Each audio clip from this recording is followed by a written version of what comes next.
Nottingham Forest held Liverpool out for 97 minutes yesterday, but it wasn't quite enough to take the points as Alexis Mac Allister found the back of the net in second half stoppage time. You boys, Vita Pereira spoke after the game and tried to make sense of the chaotic closing stages of that defeat.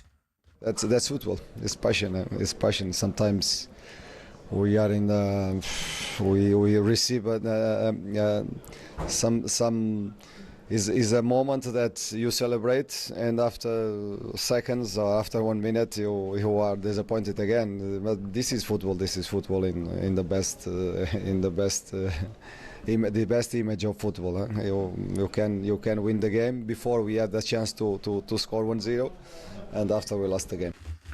Yeah, it's frustrating, but I like to see the reaction when they conceded from Pereira. Yeah. He was absolutely gutted. You know, it could be a massive point, and they deserved the point. There's no doubt about that. I think Forest were certainly the better team in the first half. I think Liverpool improved in the second half, and they thought they got that little bit of luck with the when it was disallowed the goal.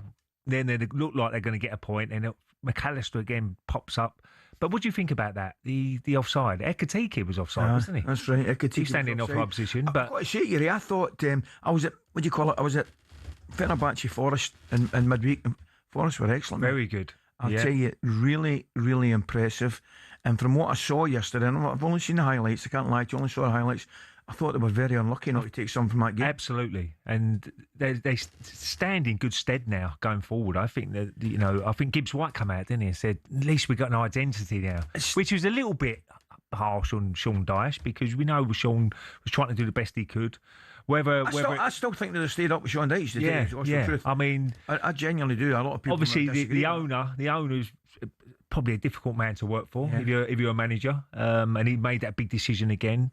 But now I think they go to Spurs, don't they, in a couple of games' time. I think Spurs have got 2 massive home games coming up, which the supporters have got to get right behind the team. Crystal Palace at home, and then they've got Forest at home coming up after Fulham away next weekend. So they've got some massive games. Massive, mate. Mac Allister got a late one, and Arne Slot spoke after the game. He thought that his Liverpool side rode the luck a little bit at the City ground yesterday.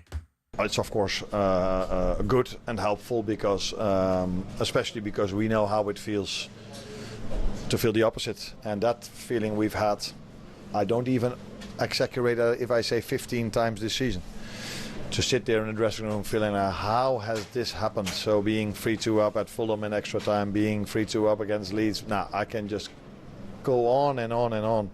That in moments that we didn't get what we deserved. And today, as I said, first half, Forest were better. Did not create that many chances, we were the better team. Second half, we were the better team. So for me, a draw would have been the fairest result. But at last, we were lucky. There you are. I think that's very fair, what you said there. I mean, sometimes you get a little bit of luck, don't you, along the way? Well, you need it. Yeah, exactly. And no one will look back. I hear what you're saying about remember the goal they lost at Fulham, that one? Yeah, absolutely. Yeah. So, things go your way sometimes, and it did yesterday for Liverpool. And no one at the end of the season, if they do get into the Champions League, which they should do, in that 4th or 5th position, will look back at that game and say, we had a bit of luck there. It is what it is. And it is amazing though, looking at it. You take it. You look Chelsea, Manchester United and Liverpool all in 45 points. Yeah. Will anybody catch Villa? Possibility there is that they can get a run of games going. I'm not sure. Villa have enough. They've had a lot of injuries, Villa, haven't they? That's really affected them. I think they'll have enough. I've got it in front of me now. They're sitting 2 wins ahead. They're sitting 6 points ahead of Chelsea, United and Liverpool. I tell you what, I'm going to say something. See if Villa finished third. I think that's an incredible season. Unbelievable season. Fantastic. With the squad they've got, I think he's done a wonderful job, Emery. Still we've got an excellent chance for a trophy. Of course. And third place is a real... Look, at one stage, they looked like they could be in a title race, but I think the squad depth, where they've had some key injuries, especially in midfield. Yeah. Tillemans is out, Kamara. We've had quite a few key players out. Yeah. But they've done brilliant, Villa. Absolutely brilliant. And what about, I'm looking at Chelsea, United and Liverpool. Who would your money be on? It's a tough one. I mean, you think the United might get something tonight. I think Manchester United will be in the top 5. And then you Chelsea, Liverpool. Who would you go? Do you think? Do you know somebody? I'm going to be honest with you, mate. I think it wouldn't surprise me. seen Liverpool go really deep in the Champions League, you know. Mm. I just think they're kind of suited better to teams opening up and having a little bit of a go at them. See, Chelsea, they'd be kicking themselves. I mean, the weekend, 1-0 up against Burnley. No disrespect to Burnley, credit to Burnley because they kept going and got the equaliser. Sending off, and I'll discipline again, Ray. Yeah, eight Costing sending Chelsea. offs. Unbelievable. It's like back our day, our old team. It can't be right, man. No, it's not right, I know. But I'll ask you the question again, and you and I were talking about it off air. I'm loath to use the word problem because it probably has. It's certainly given him a dilemma. It's just a shame that Salah's form has dropped, isn't it? I mean, the first thing you got to say is, if you can cut a bit of slack. The young kid come on Looked against lively. Forest, very lively. He was absolutely brilliant when he come on. But do you know what, Salah? I don't think. Look.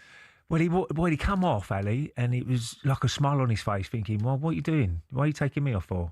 That sort of look that Arnie Slot. Whether there's a little bit of dysfunction. Well, it looks a little bit like that, and you're right. And then you can see him come on and look you can lively. see him and Gakpo having a chat on the bench when he got taken off as well.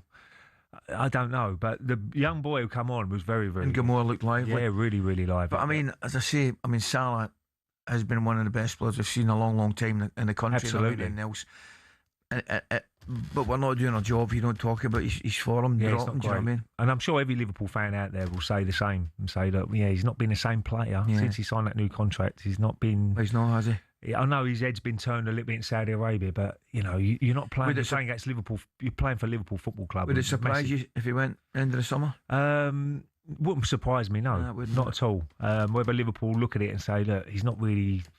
We're paying him a lot of money, and we can get him off the wage bill, and suddenly we can bring someone else or get one of the youngsters, give them an opportunity. I don't know. It'd be interesting to see what happens. Will be, mate.